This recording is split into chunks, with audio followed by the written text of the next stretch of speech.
Hello बच्चों, आज हम लोग संस्कृत के प्रथम पाठ मंगलम को पढ़ेंगे। आइए हम लोग शुरू करते हैं। पहला जो लाइन है, उपनिषद वैदिक वाङ्मयस्य अंतिमे भागे दर्शन शास्त्रस्य सिद्धांतान् प्रकटयन्ति। सर्वत्र परम पुरुषस्य परमात्मनः महिमा प्रधानतया गीयते, तेन परमात्मना जगत व्याप्तम अनुशासितम च अस्ति, स एव सर्वेषां तपसां परमं लक्ष्यम्। अस्मिन् पाठे परमात्मपरा उपनिषदां पदात्मकाः पंचमंत्राः संकलिताः सन्ति। हम लोग मंगलम पाठ को पढ़ना शुरू कर रहे हैं और इसमें कहा जा रहा उपनिषद वैदिक वाङ्मय के अंतिम भाग में दर्शन शास्त्र के सिद्धांतों को प्रकट करता है। पहला लाइन क्या कह रहा है, साथ में बोलेंगे। उपनिषद वैदिक वाङ्मय के अंतिम भाग में दर्शन शास्त्र के सिद्धांतों को प्रकट करता है। सर्वत्र सभी जगह परम पुरुषस्य परमात्मना महिमा प्रधानतया गीयते, सभी जगह परम पुरुष परमात्मा की महिमा प्रधान रूप से गाई जाती है। सभी जगह परम पुरुष परमात्मा की महिमा प्रधान रूप से गाई जाती है। तेन परमात्मना जगत व्याप्तम अनुशासितम च अस्ति, और उन्हीं परमात्मा के द्वारा इस संसार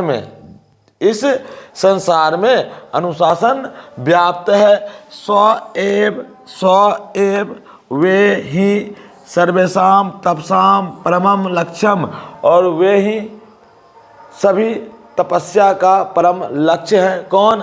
ये परम पुरुष परमात्मा। अस्मिन् पाठे अस्मिन् परमात्मपरा उपनिषदां पदात्मका पंचमंत्रा संकलिता सन्ति। करा इस पाठ में उपनिषद से पद के रूप में पांच मंत्र संकलित है जो परमात्मा से संबंधित है। फिर से एक बार और रिपीट करते हैं कि उपनिषद वैदिक वाङ्मय के अंतिम भाग में दर्शन शास्त्र के सिद्धांतों को प्रकट करता है। सर्वत्र सभी जगह परम पुरुष परमात्मा की महिमा प्रधानतया गीयते, प्रधान रूप से गाई जाती है। तेन परमात्मना, उन्हीं परमात्मा के द्वारा जगत व्याप्तम अनुशासितम च अस्ति, संसार में अनुशासन व्याप्त है। स्व एव सर्वेषां तपसां परमं लक्ष्यम, और उन्हीं के द्वारा और वे ही सभी तपस्या का परम लक्ष्य है। इस पाठ में परमात्मा से संबंधित उपनिषद से 5 मंत्र लिए गए हैं। तो पूछा जाएगा क्वेश्चन ये। सबसे पहले तो हम सिलेबस की बात यदि करें तो 100 नंबर का एग्ज़ाम होगा, ध्यान से सुनेंगे। और इसमें से 50 ऑब्जेक्टिव होंगे जो कि मल्टीपल चॉइस होंगे, ऑब्जेक्टिव होंगे, है ना। और इसमें से 100 ऑब्जेक्टिव दिया जाएगा, 100 में से 50 बनाना है और 50-50 की संभावना होती है। तो ये कि ऑब्जेक्टिव में कम आना ही आना है, एकदम पूछा ही जाना है। दूसरी बात कि 8 क्वेश्चन जो है ना 2 मार्क्स का, वो भी हिंदी में ही पूछा जाएगा। तो ध्यान से सुनेंगे तो वो भी आंसर आप लिखने में सक्षम हो पाएंगे। तो फिर से हम एक बार रिपीट करते हैं कि उपनिषद वैदिक वाङ्मय के अंतिम भाग में दर्शन शास्त्र के सिद्धांतों को प्रकट करता है। सर्वत्र सभी जगह परम पुरुष परमात्मा की महिमा प्रधान रूप से गाई जाती है। उन्हीं परमात्मा के द्वारा इस संसार में अनुशासन व्याप्त है। वे ही सभी तपस्या का परम लक्ष्य है। इस पाठ में परमात्मा से संबंधित उपनिषद से 5 पद के रूप में 5 मंत्र लिए गए हैं। अब देखते हैं, तो क्वेश्चन ये पूछा जा सकता है कि मंगलम पाठ है वह कहाँ से लिया गया है। तो क्या बोला जाएगा? उपनिषद से। कहाँ से लिया गया है? उपनिषद से। तो पूछा जाएगा कि ये जो मंगलम पाठ है ये कहाँ से लिया गया है? उपनिषद से लिया गया है। फिर पूछा जाएगा कि मंगलम जो पाठ है ना, मंगलम पाठ है, फिर से एक बार कहाँ से लिया गया? उपनिषद से लिया गया। फिर पूछा जाएगा कि उपनिषद किसके सिद्धांतों को प्रकट करता है, तो हम लोग क्या बोलेंगे, दर्शन शास्त्र के सिद्धांतों को प्रकट करता है। उपनिषद किसके सिद्धांतों को प्रकट करता है, तो हम लोग बोलेंगे दर्शन शास्त्र के सिद्धांतों को प्रकट करता है। और कहाँ करता है, तो वैदिक वाङ्मय के अंतिम भाग में, वैदिक वाङ्मय के अंतिम भाग में दर्शन शास्त्र के सिद्धांतों को प्रकट करता है। और पूछा जाएगा कि किसकी महिमा प्रधान रूप से, मुख्य रूप से गाई जाती है। सभी जगह किसकी महिमा प्रधान रूप से गाई जाती है, तो हम बोलेंगे परम पुरुष परमात्मा, परम पुरुष परमात्मा। और किसके द्वारा इस संसार में अनुशासन व्याप्त है, तो बोलेंगे परम पुरुष परमात्मा, परम पुरुष परमात्मा के द्वारा। और पूछा जाएगा मंगलम पाठ में कितने मंत्र लिए गए हैं, तो 5 मंत्र लिए गए हैं। हम लोग इस 5 मंत्र को बारी बारी से देखते हैं, है ना, पढ़ते हैं और इसका हिंदी अनुवाद समझते हैं। सबसे पहला बात क्वेश्चन ये पूछा जा सकता है कि हिरण्मयेन पात्रेण सत्यस्य अपहृतं मुखम तत्वम पुसन पावडिनु सत्य धर्माय दृष्टि। फिर से, हिरण्मयेन पात्रेण सत्यस्य अपहृतं मुखम तत्वम पुसन पावडिनु सत्य धर्माय दृष्टि है। ये कहाँ से लिया गया है, किस उपनिषद से लिया गया है, तो हम बोलेंगे ईशावास्य उपनिषद से लिया गया है, ईशावास्य उपनिषद से लिया गया है। ये पूछा जाएगा हिरण्मयेन पात्रेण सत्यस्य अपहृतं मुखम तत्वम पुसन पावडिनु सत्य धर्माय दृष्टिये, ये कहाँ से लिया गया है, किस उपनिषद से लिया गया है, तो हम लोग बोलेंगे ईशावास्य उपनिषद से लिया गया है। और इसका मतलब क्या, हिरण्मयेन, हिरण्मयेन का मतलब होता है सोने सा। क्या होता है, सोने सा। पात्रेण, पात्र से, क्या हो जाएगा, पात्र से या बर्तन से, पात्र से या बर्तन से। सत्यस्य, सत्य का, सत्यस्य सत्य का। अपहृतं मतलब ढका हुआ होना, ढका होना। मुखम मुख। पुसन, पुसन मतलब होता है सूर्य। अपावडिनु मतलब होता है हटा देना, क्या करना, हटा देना। दृष्टि मतलब प्राप्ति के लिए, प्राप्ति के लिए।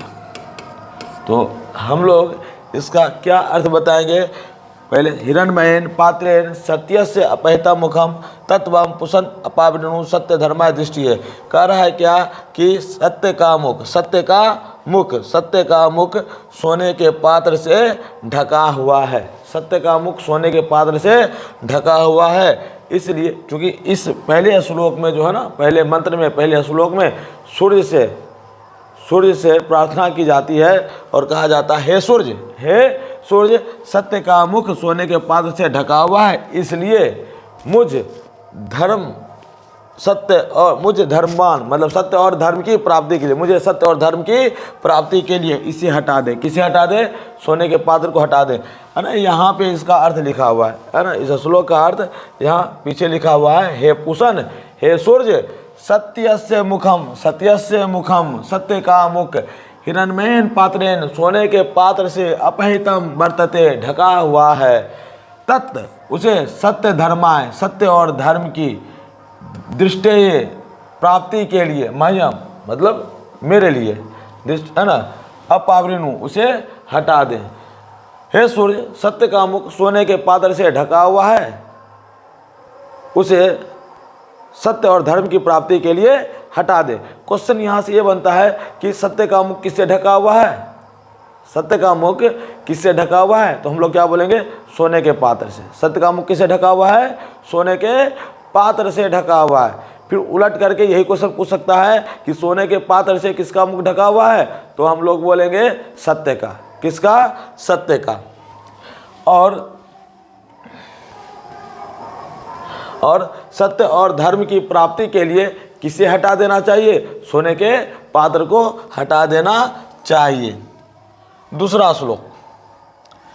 श्लोक करा, अनो अनियान महतो मह्यान, अनो अनियान महतो मह्यान, आत्मा से जंतो निहितो गुहायाम तम अक्रतु पश्यति वित्त शोको धातु प्रसादात महिमानम आत्मना।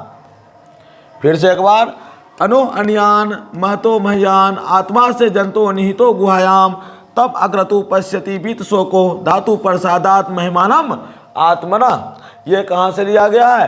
तो हम लोग बोलेंगे कठोपनिषद से लिया गया है। कहाँ से लिया गया है? कठोपनिषद से। याद रखना है, क्वेश्चन एग्जाम में आता ही आता है ना।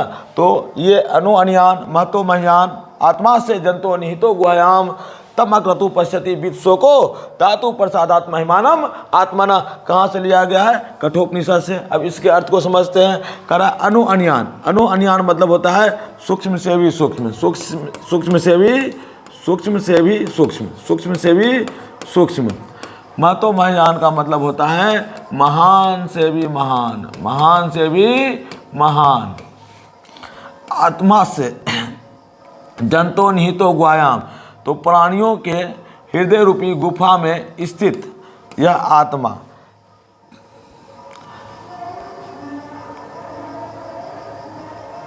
वित्त शोको पश्यति मतलब क्या होता है? देखना।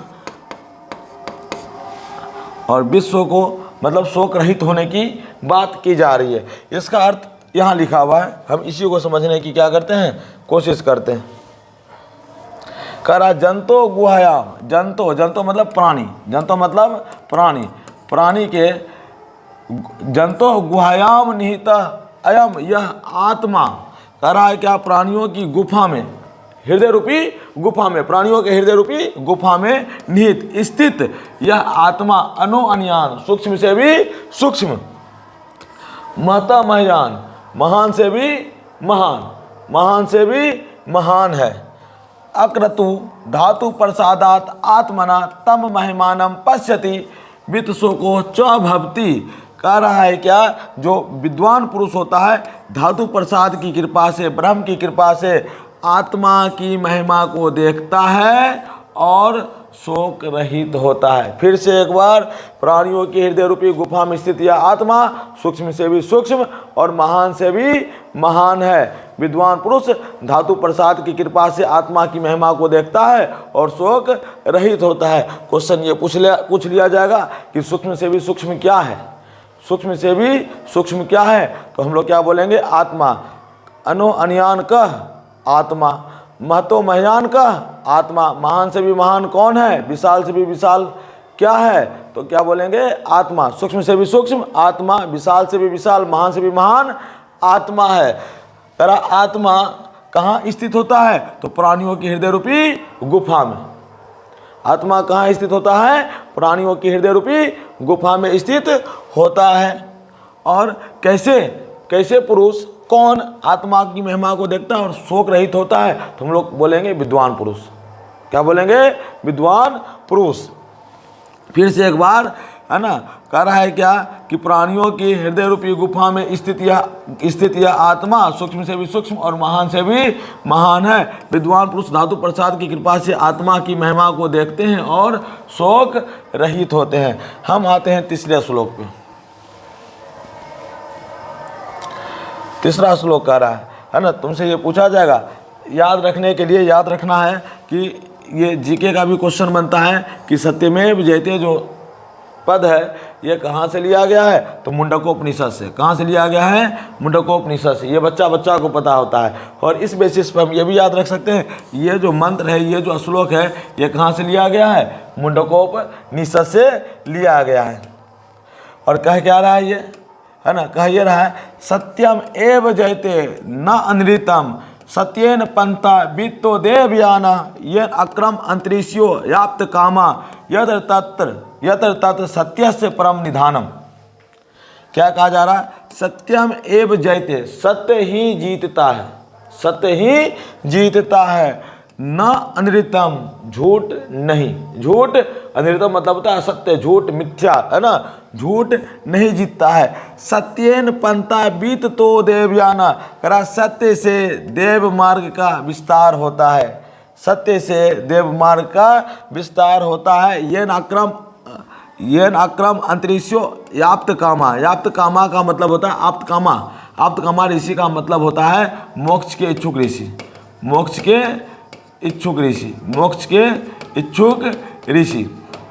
क्या कहा जा रहा है? सत्य से ही, है ना, किसकी जीत होती है? सत्य की जीत होती है, झूठ की नहीं, असत्य की नहीं। सत्य से ही देव मार्ग का विस्तार होता है, जिस पर आप्तकामा ऋषि चलते हैं, आप्तकामा ऋषि चलते हैं और उस सत्य रूपी खजाने को क्या करते हैं? प्राप्त करते हैं, है ना। जहाँ सत्य का क्या है? खजाना। निधानम मतलब होता है खजाना। इसका अर्थ यहाँ दिया हुआ है, हम लोग यहाँ देखते हैं। यहाँ पर क्या कह रहा है? यहाँ पे, है ना, यहाँ पे सत्यम एव जयते, सत्यम एव जयते, सत्य ही जीतता है, अनृतम न जयते, है ना, झूठ नहीं जीतता है, सत्य नहीं जीतता है। सत्येन एव देवयाना पंथा बीतता, करा सत्य से एव मतलब ही देव मार्ग, देवयाना पंथा देव मार्ग का विस्तार होता है। ये नहीं आपकामा ऋषिय तत्सत्यम आक्रमंती यत्र सत्यस्य तत्परम निधानम, करा जिस पर चलकर आपकामा ऋषि, है ना, आपकामा ऋषि, है ना, जिस पर आपकामा ऋषि चलते हैं, है ना, और जहाँ सत्य का क्या है? खजाना है, जहाँ सत्य का खजाना है। तो पूछा जाएगा कि, है ना, कौन जीतता है? कौन जीतता है? तो हम लोग क्या बोलेंगे?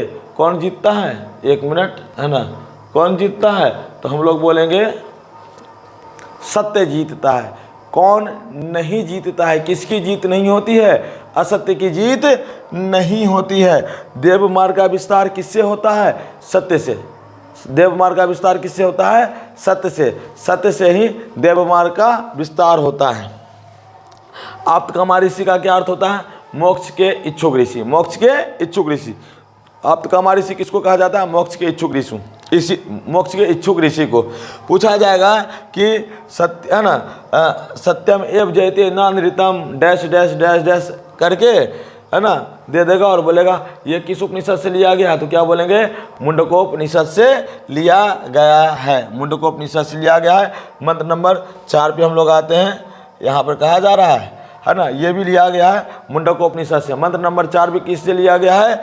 मुंडकोपनिषद से लिया गया है। यहाँ कहा जा रहा है यथा नदः स्यन्दमानः समुद्रे अस्तम गच्छन्ति नाम रूपे विहाय तथा विद्वान नाम रूपात् विमुक्तः प्रात् परम पुरुषम उपैति दिव्यम। फिर से एक बार, यथा नद्यः स्यन्दमानः समुद्रे अस्तम गच्छन्ति नाम रूपे विहाय तथा विद्वान नाम रूपात् विमुक्तः प्रात् परम पुरुषम उपैति दिव्यम। करा यथा मतलब जिस प्रकार नदियाँ, स्यन्दमाना बहती हुई नदियाँ समुद्र में मिल जाती है, लेकिन किस प्रकार से? नाम रूपे विहाय, अपने नाम और रूप को छोड़कर, तथा ठीक उसी प्रकार विद्वान भी अपने नाम और रूप से विमुक्त होकर उस महान प्रातपर पुरुष को क्या कर लेता है? प्राप्त कर लेता है। इसका हम अर्थ यहाँ देखते हैं। ये तो हम वैसे ही, है ना, नंबर 4 करा यथा नदिया स्यन्दमाना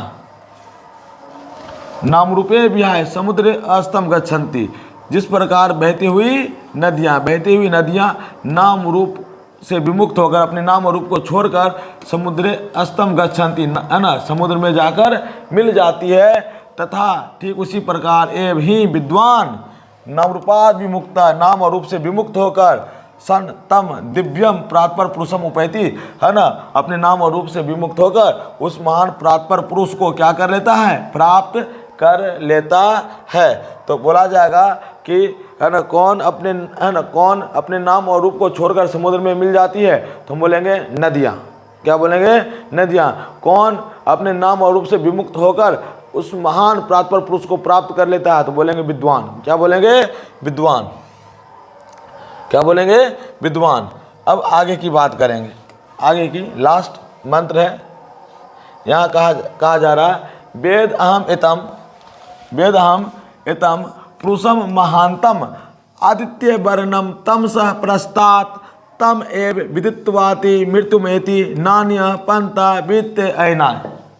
फिर से एक बार, वेद अहम इतम पुरुषम महांतम आदित्य वर्णम तम सह प्रस्तात् तम एव विदित्वाति मृत्युमेति नान्य पंथा वित्ते ऐनाय।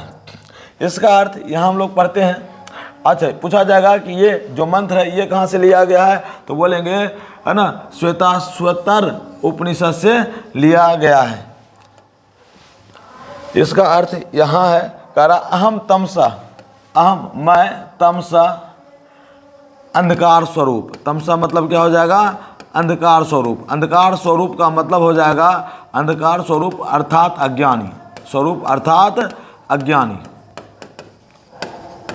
मैं अंधकार स्वरूप अर्थात अज्ञानी, प्रस्तात दूसरे लोग, आदित्य वर्णम, आदित्य वर्णम है, आदित्य वर्णम मतलब ज्ञानी, आदित्य वर्णम मतलब ज्ञानी, और महानतम पुरुषम वेदम, और पुरुषों को सॉरी है ना, एकदम महानतम पुरुषम वेद, और वेदों को जानने वाले महान पुरुष है। तम एव विदित्वा, इन्हीं प्रकार के विचारों को जानकर ही मृत्युम अत्येति, है ना, विद्वान पुरुष मृत्यु को क्या कर लेते हैं? पार कर लेते हैं। एत अस्मात् पृथक अन्य पंथा ऐना न विद्यते, और इसके अलावा कोई दूसरा मार्ग नहीं है ना, कोई दूसरा मार्ग नहीं है। तो कह रहा है मैं अंधकार स्वरूप, दूसरे लोग ज्ञानी, वेदों को जानने वाले हैं, इस प्रकार के विचारों को जानकर ही विद्वान पुरुष मृत्यु को पार कर लेते हैं, और इससे अलग कोई दूसरा मार्ग नहीं है। हम इसके क्वेश्चन आंसर को समझने की कोशिश कर रहे हैं, है ना। क्या कहा जा रहा है? मौखिक है ये। करा एक पदेन उत्तरम वदत, एक पद में उत्तर बोले। कहा जा रहा है हिरण्मयेन पात्रेण कस्य मुखम अपहितम, हिरण्मयेन पात्रेण कस्य मुखम अपहितम। करा सोने के पात्र से कस्य किसका मुख ढका हुआ है? सोने के पात्र से किसका मुख ढका हुआ है? बोलेंगे आप लोग, है ना। सोने के पात्र से किसका मुख ढका हुआ है? कस्य, तो यहाँ क्या आ जाएगा? सत्यस्य। हम लोग हिंदी में ही करेंगे क्योंकि क्वेश्चन अब हिंदी में ही आने लगा है ना। सत्य का, किसका? सत्य का। सत्य धर्माय प्राप्ति किम अपावृणु, सत्य और धर्म की प्राप्ति के लिए किसे हटा दे? सत्य और धर्म की प्राप्ति के लिए किसे हटा दे? तो हम बोलेंगे हिरण्मयेन पात्रेण, सोने के पात्र को। किसको? सोने के पात्र को। कभी कभी है ना हिरण्मय भी लिखकर आ जाता है ऑप्शन में, हिरण्मय पात्र को। किसको? हिरण्मय पात्र को। कहा जा रहा है ब्राह्मणा मुखम केन आच्छादितम अस्ति। यहाँ ब्राह्मणा मतलब यहाँ पर हम बात सत्य की कर सकते हैं कि करा ब्राह्मण अर्थात सत्य का मुख किसके द्वारा ढका हुआ है? किसके द्वारा ढका हुआ है? तो हम लोग बोलेंगे क्या? हिरण्मयेन पात्रेण, हिरण्मयेन पात्रेण, हिरण्मयेन पात्रेण अर्थात सोने के पात्र से, सोने के बर्तन से। कहा जा रहा है महतो मह्यान का, महान से भी महान कौन है? महतो मह्यान का, महान से भी महान कौन है? तो हम लोग बोलेंगे आत्मा। क्या बोलेंगे? आत्मा। करा अनो अन्यान का, सूक्ष्म से भी सूक्ष्म क्या है? कौन है? तो हम लोग क्या बोलेंगे? आत्मा। क्या बोलेंगे? आत्मा। महान से भी महान आत्मा है, सूक्ष्म से भी सूक्ष्म आत्मा है। करा प्रीति व्यादे महत परिमाण युक्तात् पदार्थात् महतरः कह रहा है क्या? इस पृथ्वी पर महान परिमाण में युक्त उपस्थित पदार्थ में विशाल क्या है? महान क्या है? तो आत्मा है। कौन है? आत्मा। इसका और इसका सेंस लगभग क्या है? सेम टू सेम है। कह रहा है क्या? कि दृशा पुरुष निजेंद्रिय प्रसादात आत्मना महिमानम पश्यति शोक रहिता च भवती। कह रहा है क्या? कैसा पुरुष निजेंद्रिय प्रसाद या धातु प्रसाद है ना की कृपा से आत्मा की महिमा को देखता है और शोक रहित होता है? तो हम बोलेंगे विद्वान पुरुष। कैसा पुरुष? विद्वान पुरुष। कैसा पुरुष? विद्वान पुरुष। कह रहा है किम जयम प्राप्नोति, कौन जीत प्राप्त करता है? कि है ना किम जयम प्राप्नोति, है ना। जाहिर सी बात है क्या जीत प्राप्त करता है? तो क्या बोलोगे? सत्य। क्या बोलोगे? सत्य। सत्यम किम जयम न प्राप्नोति, कौन नहीं जीतता है? मोटा मोटी बात असत्यम। क्या बोलेंगे? असत्यम। काह नाम रूपच विहाय समुद्रे अस्तम गच्छन्ति। करा कौन अपने नाम और रूप को छोड़कर समुद्र में मिल जाती है? तो क्या बोलेंगे? नदियाँ। क्या बोलोगे? नदियाँ। क्या बोलोगे? नदियाँ। नदियाँ अपने नाम और रूप को छोड़कर समुद्र में मिल जाते हैं। कह रहा है यहाँ पे अब देखो पूर्ण वाक्य है ना, एक पदेन उत्तरम लिखा। कह रहा सत्य से मुखम केन पात्रेण अपेतम अस्ति, सत्य का मुख है ना किस पात्र से ढका हुआ है? तो हम लोग क्या बोलेंगे, सोने के पात्र से हिरण्मयेन पात्रेण, यहाँ पर हो जाएगा हिरण्मयेन, केन है तो यहाँ पर क्या बनेंगे, हिरण्मयेन। करा पूषा कस्मे सत्य से मुखम अपावृणुयाद, कह रहा है क्या, जाहिर सी बात है सत्य का मुख है ना खोल दें, अर्थात सोने के पात्र को हटा दें, किस लिए, तो यहाँ पर हम बोलेंगे सत्य धर्माय प्राप्ति है, सत्य धर्माय है ना, सत्य धर्माय प्राप्ति है, अर्थात सत्य और धर्म की प्राप्ति के लिए, सत्य और धर्म की प्राप्ति के लिए है ना सोने के है ना पात्र है ना को हटा देना चाहिए। का महतो महान अस्ति, कौन महान से महान है, फिर वही बात है ना, आत्मा, कौन महान से महान है, आत्मा महतो महान अस्ति। करा किम जयते, क्या जीतता है, सत्यम, सत्य जीतता है। देवयाना पंथा केन वित्त अस्ति, करा देव मार्ग का विस्तार किसके द्वारा होता है, किससे होता है, तो हम बोलेंगे सत्येन, सत्य से ही देव मार्ग का विस्तार होता है, किससे, सत्य से देव मार्ग का विस्तार होता है। नदियाँ के विहाय समुद्रे अस्तम गच्छन्ति, करा नदियाँ क्या छोड़कर, विहाय मतलब छोड़ना, छोड़कर समुद्र में मिल जाती है, नदियाँ क्या छोड़कर, तो बोलोगे नाम रूपाद, नाम और रूप को छोड़कर, नाम और रूप को छोड़कर, नाम और रूप को छोड़कर। करा साधक पुरुष वित्वा कमत्यति, करा साधक पुरुष जानकर, क्या जानकर, वही बात जो लास्ट हम लोगों ने श्लोक में पढ़ा था कि मैं अज्ञानी जबकि दूसरे लोग क्या हैं, ज्ञानी है। इस प्रकार के विचारों को जानकर जो साधक पुरुष है, जो विद्वान पुरुष है, वे मृत्यु को पार कर लेते हैं। कमत्यति, क्या प्राप्त कर लेते हैं, क्या किसको पार कर लेते हैं, तो मृत्यु, क्या, मृत्युम है ना। अब आगे देखते हैं, यहाँ कह रहा है ना, पूर्ण वाक्य में देने के लिए कह रहा है क्या, सत्य से मुखम केन अपहितम अस्ति, सत्य का मुख किसके द्वारा ढका हुआ है। यहाँ इसका उत्तर एक समझाने का प्रयास किया गया है कि सत्य का मुख सोने के पात्र से ढका हुआ है, सत्य का मुख किससे ढका हुआ है, सोने के पात्र से। करा कस्य गुहायाम अनो अन्यान आत्मा निहित अस्ति, करा किसके हृदय रूपी गुफा में है ना सूक्ष्म से भी सूक्ष्म आत्मा निहित है, स्थित है, तो बोलेंगे प्राणियों, किसके हृदय रूपी गुफा में, जंतु, यहाँ क्या बोलेंगे, जंतु, क्या बोलेंगे, जंतु, यहाँ लिख देते हैं जंतु, अर्थात प्राणियों के हृदय रूपी गुफा में स्थित आत्मा सूक्ष्म से भी सूक्ष्म और महान से भी महान होता है। करा विद्वान कस्मात विमुक्तो भूत्वा प्रातपरम पुरुषम उपैति, करा विद्वान किस चीज से है ना, किससे विमुक्त होकर है ना, किसको छोड़कर उस महान प्रातपर पुरुष को प्राप्त कर लेता है, तो अपने नाम और रूप, अपने नाम और रूप से विमुक्त होकर उस महान प्रातपर पुरुष को प्राप्त कर लेता है। हम बताए थे कि जिस प्रकार बहती हुई नदियाँ अपने नाम और रूप को छोड़कर समुद्र में मिल जाती है, ठीक उसी प्रकार से विद्वान पुरुष भी अपने नाम और रूप को छोड़कर, अपने नाम और रूप से विमुक्त होकर उस महान प्रातपर पुरुष को क्या कर लेता है, प्राप्त कर लेता है। फिर है आप्त कामा ऋषि केन पथा सत्यम प्राप्नुवन्ति, कह रहा है कि आप्त कामा ऋषि है ना किस पथ पर सत्य को प्राप्त करते हैं, तो बोलोगे देवयाना, क्या बोलोगे, देवयाना पता है ना, जाहिर सी बात है देव मार्ग पर चलकर है ना उस सत्य को क्या करते हैं, सत्य रूपी खजाने को प्राप्त करते हैं, सत्य रूपी खजाने को क्या करते हैं, प्राप्त करते हैं। आज हम लोगों ने पढ़ा है ना अध्याय एक। दूसरे वीडियो में हम लोग इसका सारा क्वेश्चन आंसर करेंगे और फिर सेकेंड चैप्टर को पढ़ने की क्या करेंगे, कोशिश करेंगे। यदि आपको यह वीडियो अच्छी लग रही है तो इसे शेयर करें, लाइक करें, सब्सक्राइब करें, शेयर ज़रूर करें ताकि आपके दूसरे है ना सहपाठी दूसरे दोस्तों को भी क्या करें है ना, दूसरे दोस्तों को भी मदद मिले। Thank you, bye.